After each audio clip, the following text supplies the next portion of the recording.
दिल्ली विधानसभा चुनाव में आम आदमी पार्टी के खिलाफ कांग्रेस बीजेपी से पहले मैदान में उतर चुकी है और अब कांग्रेस ने बड़ा मास्टर स्ट्रोक चल दिया है। कांग्रेस ने सीएम आतिशी के खिलाफ अलका लांबा को मैदान में उतारा है। अलका लांबा को टिकट देने से आतिशी की मुश्किलें बढ़ती नजर आ रही है।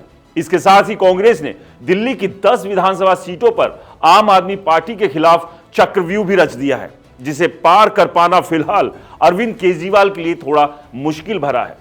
दरअसल दिल्ली चुनाव में ओल्ड ग्रैंड कांग्रेस ने आम आदमी पार्टी की मजबूत घेराबंदी शुरू कर दी है। कांग्रेस ने आम आदमी पार्टी के दिग्गज नेताओं के सामने अपने सारे बड़े चेहरों को मैदान में उतार दिया है। नई दिल्ली सीट पर पूर्व मुख्यमंत्री अरविंद केजरीवाल के सामने जहां संदीप दीक्षित ताल ठोकेंगे, तो वहीं बीजेपी ने परवेश वर्मा को मैदान में उतारा है। इसके अलावा कालकाजी में आतिशी के सामने अलका लांबा को कांग्रेस ने उतारा, तो वहीं रमेश बिधूड़ी बीजेपी की तरफ से टक्कर देते हुए नजर आएंगे। इस सब के बीच 12 साल से दिल्ली की सत्ता से बाहर कांग्रेस के लिए ये करो या मरो जैसी स्थिति बन चुकी है और इसके चलते पार्टी ने आम आदमी पार्टी के सभी दिग्गज नेताओं के सामने अपने बड़े चेहरों को मैदान में उतार दिया है। 2013 में आम आदमी पार्टी ने इसी तरह के फॉर्मूले से कांग्रेस के दिग्गजों को पटखनी दी थी। ऐसे में सियासी गलियारों में सवाल तेजी से उठ रहा है कि क्या 2013 का बदला कांग्रेस के लिए ये बड़े नेता ले पाएंगे। अब हम आपको बताएंगे ये 10 बड़े चेहरे कौन हैं। नई दिल्ली विधानसभा से अरविंद केजरीवाल के मुकाबले कांग्रेस ने संदीप दीक्षित को उतारा है।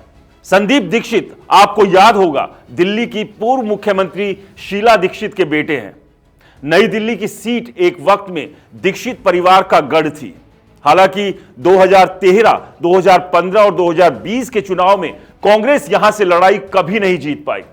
2013 से 2020 के चुनाव में इस सीट से कांग्रेस उम्मीदवार की जमानत तक जब्त हो गई थी। संदीप दीक्षित भी पिछले 10 साल से कोई चुनाव नहीं जीत पाए हैं। दूसरी सीट कालकाजी सीट है। कालकाजी सीट पर 2008 में आखिरी बार कांग्रेस को जीत मिली थी। वर्तमान में दिल्ली की मुख्यमंत्री आतिशी यहां से विधायक है।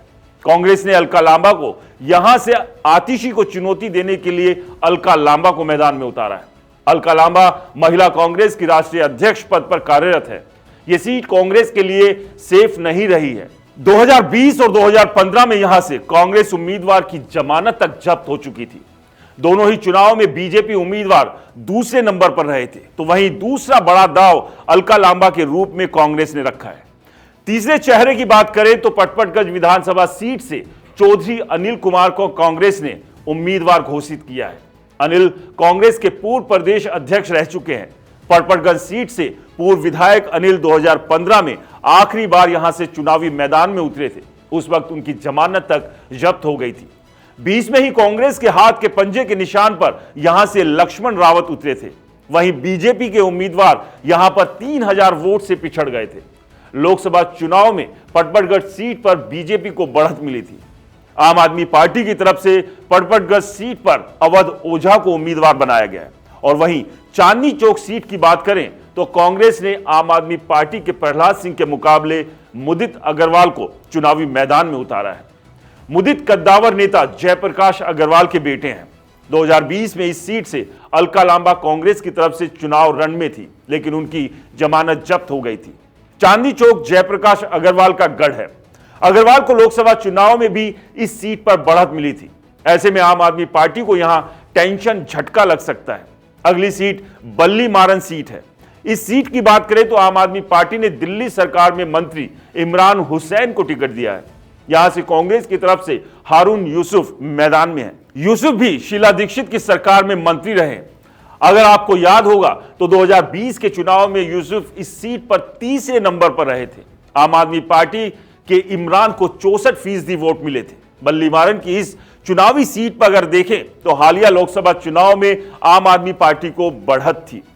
छठे नेता की बात करें तो कांग्रेस की तरफ से बादली विधानसभा सीट पर कांग्रेस ने अंतरिम अध्यक्ष देवेंद्र यादव को चुनाव मैदान में उतारा है। देवेंद्र यादव यहां से विधायक रह चुके हैं। पिछले 2 चुनाव से वह इस सीट को नहीं जीत पाए हैं।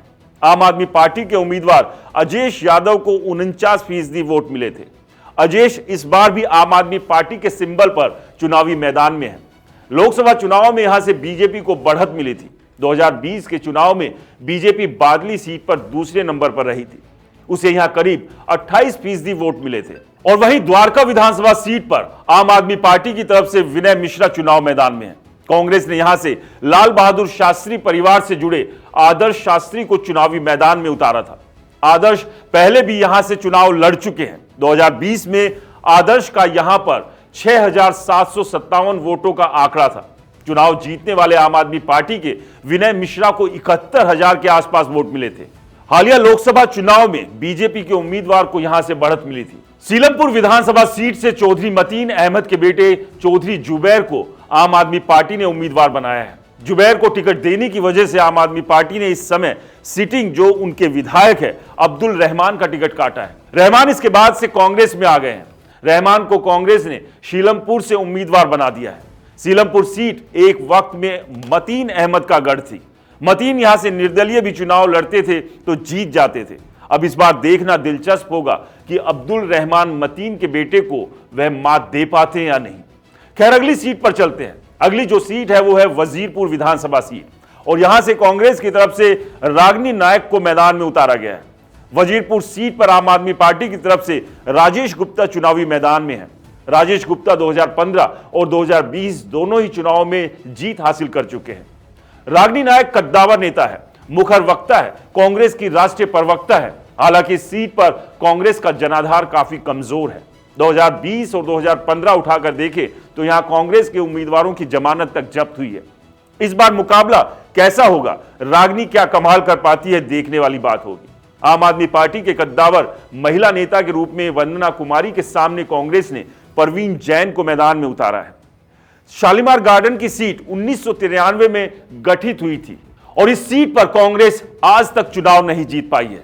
2013 में यहां आम आदमी पार्टी की वंदना जीती थी। 2015 और 2020 के चुनाव में इस सीट पर कांग्रेस उम्मीदवारों की जमानत तक जब्त हो गई थी। यह वह 10 नाम है जिनके भरोसे कांग्रेस इस बार वापसी का दावा कर रही है। कांग्रेस इस बार मजबूत जनाधार का दावा कर रही है। देखना यह है कि वह 10 चेहरे जिनके बदौलत कांग्रेस अपनी स्ट्रेटेजी दिल्ली चुनाव को लेकर प्लान कर रही है वह कितनी सफल होती है, क्योंकि चुनाव का ऐलान बहुत जल्द हो जाएगा। एक्टिव मोड में तो सभी नेता आ चुके हैं। अब अगर सीधा सीधा मुकाबला देखें तो बीजेपी, आम आदमी पार्टी और कांग्रेस के बीच ही दिल्ली का चुनाव घूमता हुआ दिखाई दे रहा है। पिछले चुनाव को अगर देखें तो स्थिति कुछ और दिखाई पड़ती है, लेकिन जो इस वक्त की स्थिति दिल्ली चुनाव को लेकर है, कांग्रेस को लेकर है, ऐसा लगता है कि कांग्रेस दमखम के साथ वापसी करना चाहती है और आम आदमी पार्टी जो कि एंटी इनकम्बेंसी यानी कि सत्ता विरोधी लहर की चुनौती झेल रही है, उसका फायदा कांग्रेस लेना चाहती है। और कुछ हद तक ऐसा माना भी जा रहा है कि इस विधानसभा चुनाव में कांग्रेस की स्थिति पिछले चुनाव से बेहतर हो सकती है। और इस सब के बीच आपको बता दें कि बीजेपी ने भी अपनी पहली लिस्ट जारी कर दी है। बीजेपी ने अपनी पहली लिस्ट में 29 उम्मीदवारों के नामों की घोषणा की है। दिल्ली के चुनाव को लेकर आपकी क्या राय है? इस बार इस रण को कौन जीतने में कामयाब होगा, बीजेपी, आम आदमी पार्टी या फिर कांग्रेस? हमें कमेंट्स कर जरूर बताएं। रिपोर्टर जी चैनल को सब्सक्राइब नहीं किया तो दोस्तों चैनल को सब्सक्राइब करना ना भूलें। नमस्कार।